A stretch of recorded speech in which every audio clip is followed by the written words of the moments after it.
Hello friends, मैं हूं प्रवीण कुमार भी आप सभी को स्वागत करता हूं आपका अपना यूट्यूब चैनल पर। दोस्तों, आज की क्लास में हम लोग चर्चा करेंगे यूपी पॉलिटेक्निक इंट्रेंस एग्जाम 2021 के लिए गणित के एक महत्वपूर्ण टॉपिक के बारे में, जिनका नाम है वर्गमूल एवं घनमूल। तो चलिए शुरू करते हैं आज के इस क्लास को। और यदि यह क्लास आप लोग को थोड़ा सा भी यूजफुल लगे तो इस वीडियो को लाइक कीजिएगा, अपने दोस्तों को भी साथ में शेयर कीजिएगा। और यदि आप हमारे चैनल पे पहली बार विजिट करें तो हमारे चैनल को सब्सक्राइब कर बेल आइकन को प्रेस कर ऑल बटन दबा देना, ताकि मैं जब भी इसी तरह वीडियो अपलोड करूँ तो आप तक नोटिफिकेशन मिल सके। तो चलिए शुरू करते हैं आज के इस क्लास को। ये है आपका वर्गमूल एवं घनमूल का लेक्चर नंबर 9। आज के इस क्लास में हम लोग सीखेंगे घन एवं घनमूल के बारे में। किसके बारे में? घन एवं घनमूल के बारे में। सबसे पहले हम जान लेते हैं कि घन और घनमूल किसे कहते हैं।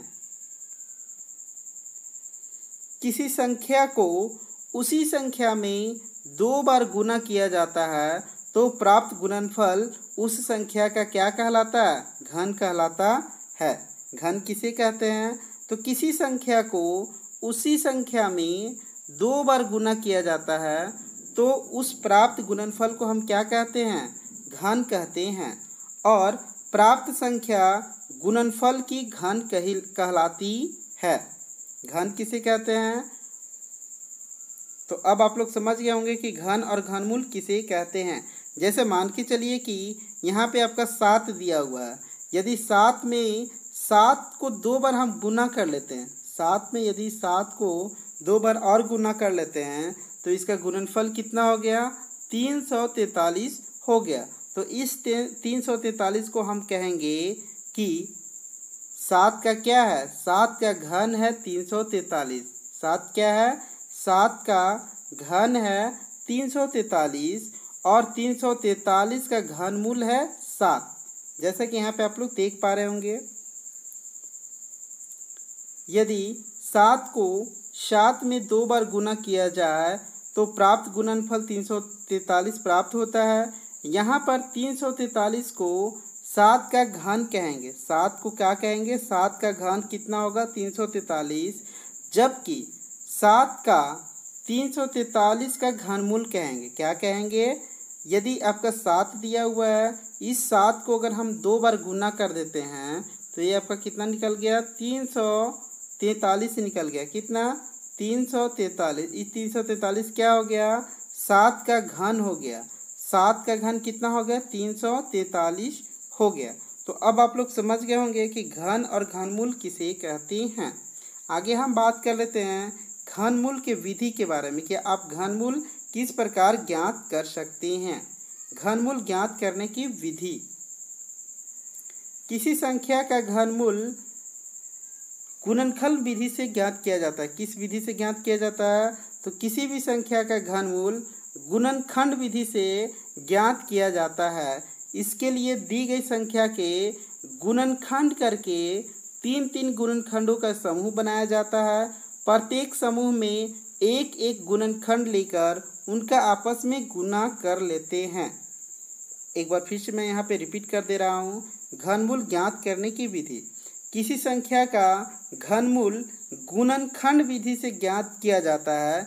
इसके लिए दी गई संख्या के गुणनखंड करके 3 गुणनखंडों का समूह बनाया जाता है और प्रत्येक समूह में एक गुणनखंड लेकर उनका आपस में गुना कर लेते हैं। जैसे मान के चलिए कि यहाँ पे आपको बताना है किसका? 64 का आपको निकालना है। क्या? घनमूल निकालना है। 64 का घनमूल निकालना है। तो इस 64 का घनमूल आप किस प्रकार निकालेंगे? तो सबसे पहले यहाँ पे आपको क्या करना होगा? 64 का आपको अभाज्य गुणनखंड कर लेना होगा। तो 64 का अभाज्य गुणनखंड आप किस प्रकार करेंगे? तो सबसे पहले यहाँ पे आपको इस तरह करके जांच करनी है कि 64 कौन सी संख्या से पूरी विभाजित हो जाएगी। पहले आपको 2 से चेक करना है, 3 से चेक करना है। तो चलिए 2 से चेक करके देखते हैं। तो यहाँ पे आप लोग को पता है कि 2 का विभाज्यता नियम क्या होता है। तो हम लोग जानते हैं कि 2 का विभाज्यता नियम क्या होता है। जिस संख्या के इकाई अंक पे 0, 2, 4, 6 और 8 रहता है वह संख्या 2 से पूरी विभाजित हो जाएगी। तो इस प्रकार आप आसानी से पता लगा सकते हैं विभाज्यता नियम के आधार पे कि कौन सी संख्या किसका टेबल में कटेगा और किसका टेबल में नहीं कटेगा। इसके बाद यहाँ पे आपको क्या कर लेना, 64 का अभाज्य गुणनखंड निकाल लेना है। तो मैंने यहाँ पे 64 का अभाज्य गुणनखंड निकाल लिया। इसके बाद यहाँ पे आपको क्या करना है, 3 का ग्रुप बना लेना है, 3 का ग्रुप बना लेना है।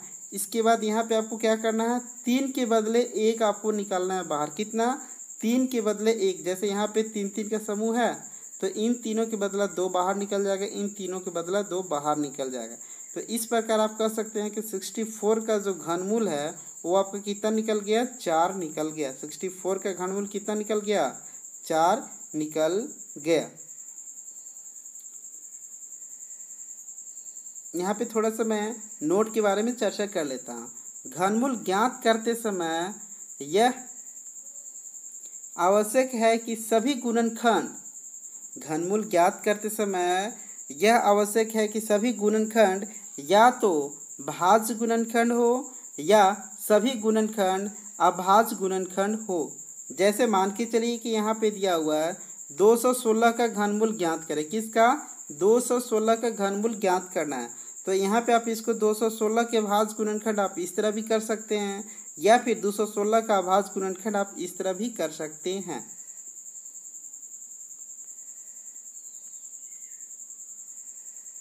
निम्नलिखित संख्याओं का घनमूल आपको ज्ञात करना है। क्या करना है, यहाँ पे जो संख्या दिया हुआ है उन संख्याओं का आपको घनमूल ज्ञात करना है। तो किस प्रकार ज्ञात करेंगे,